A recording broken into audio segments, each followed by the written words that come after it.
Well, now it's Israel's move. The country's war cabinet met throughout the day today as its government debates how to respond to Iran's weekend drone spree, with Israel's military chief saying today that his country will respond.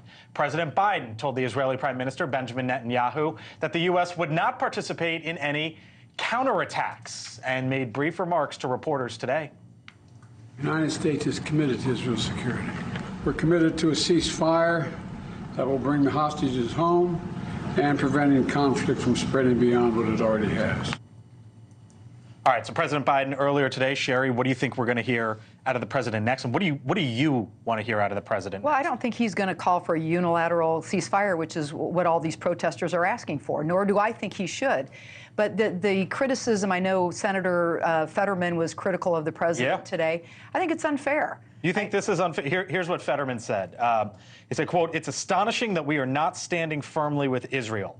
And there should be never any kinds of conditions and all that. When a nation can launch hundreds of drones toward Israel, I'm not going to be talking about conditions, meaning aid, ever." How's that unfair? And why should we hear more Democrats It's unfair to President say Biden. that? It's unfair to President Biden. We were there. We helped shoot down these drones.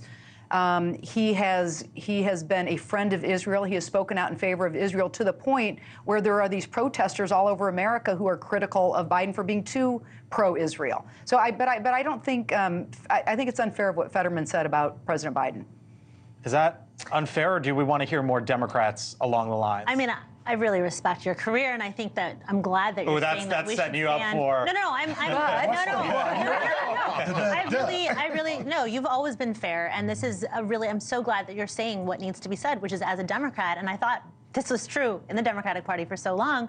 But, you know, your party's really moving away from you on this issue. And if somebody as progressive as Fetterman can come out and say the truth, which is like, you don't get to make one statement and then do a bunch of other things that silently kind of backhandedly undermine your allies. I mean, this is a realpolitik issue.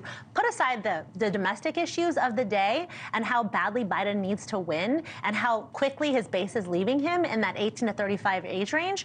And let's talk about the existential threat that China, Iran, and Russia as the new axis of evil pose to America and our greatest ally in the Middle East. This is something that we cannot have any daylight between our countries on.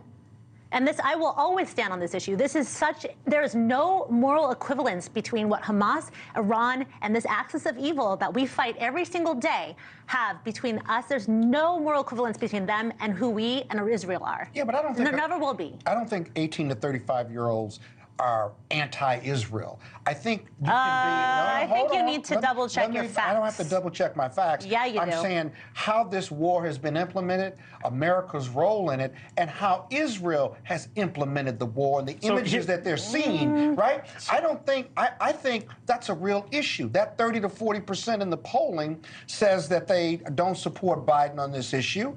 But let's look at Israel. Israel hasn't been perfect in implementing this war strategy. There was reporting, Scott. There's no more guns. Argue that. That's not the point. I am arguing that because that's part of the debate. Thank you for watching, and make sure you go to joinnn.com to find NewsNation on your television provider. And don't forget to click the red subscribe button below to get more of NewsNation's fact-driven, unbiased coverage.